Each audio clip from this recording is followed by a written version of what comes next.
कि युरीदून लियुत्फिऊ नूरल्लाहि बिअफ़वाहिहिम, उस वक्त भी यहूदी था, आज भी यहूदी।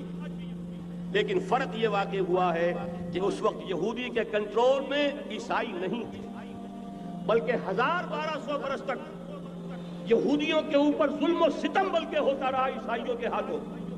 पूरे यूरोप में परसिक्यूटेड थे। इन्हें अगर कहीं सहारा मिला मुसलमानों के जरिए से स्पेन में मिला है।